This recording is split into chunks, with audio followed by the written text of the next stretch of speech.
ఇది పాట కానే కాదు, ఏ రాగం నాకు రాదు.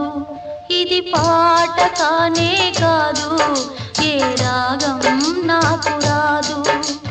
వేదన శృతిగా